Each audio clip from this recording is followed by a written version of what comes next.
So a semantic layer is really nice for LLMs because it gives it some insight into how people actually want to work with the underlying data. For example, it gives you how data should be joined, what kind of aggregation methodologies people are hoping to use with their numeric data, and then also importantly, just what the business calls these specific columns. Someone might not call average sales the same thing as called in the underlying warehouse for a number of reasons. But through the semantic layer, we can get an insight into that additional context. And there's actually a few folks out there that have already tried to do this. For example, both DataWorld and DBT have both made white papers around combining their semantic layer with an LLM and have pretty good results.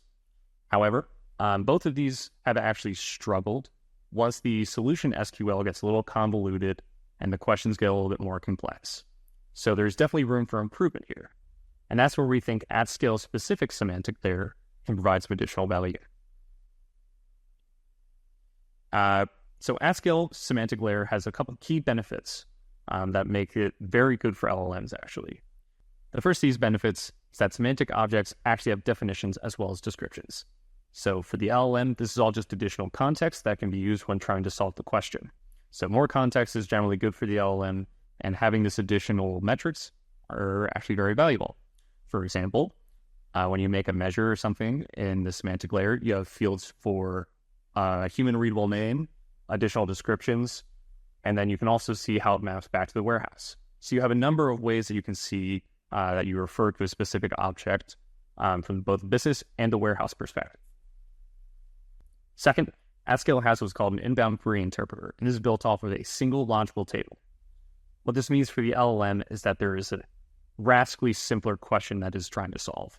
The LLM doesn't have to worry about joins or multi-table operations because the only thing it's submitting is a single table operation. To show what I mean here, let's take a quick look at how queries are actually processed by AtScale. So let's say you wanted to ask, what are the number of customers per city per gender? To AtScale, you would provide just a select statement from a single table calling out the measures and dimensions that you're interested in. However, AtScale would then interpret this query into something much more complicated that it can pass the underlying warehouse. This is what we're saving the LLM from doing. The LLM only has to deal with the inbound when working with AtScale, so it has a vastly simpler problem to solve. Third, logical representation of business logic can actually exist within AtScale. This means the LLM can work off of not only things that exist in the warehouse, but things that exist solely in this logical layer. For example, let's say you have a calculated column.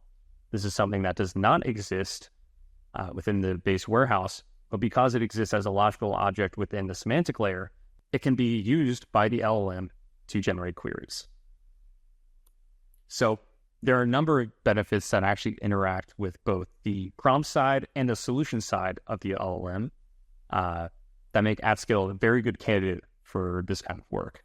So now I'd like to take a moment and actually put this into practice. Take a look at an LLM that has this AtScale semantic layer baked in as additional context.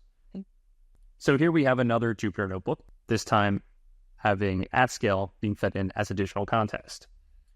So we are going to do the same kind of process we did before. The only difference is I've actually built a little bit of the connection to the warehouse and the Gemini Pro model into a wrapper function so we can get right to the good stuff. And then we have another helper function to make things a little bit more interpretable for the notebook, similar to what we saw before. And as we connect to both Vertex AI as well as the AtScale semantic model, we'll get a couple nice notifications. And now we are ready to go.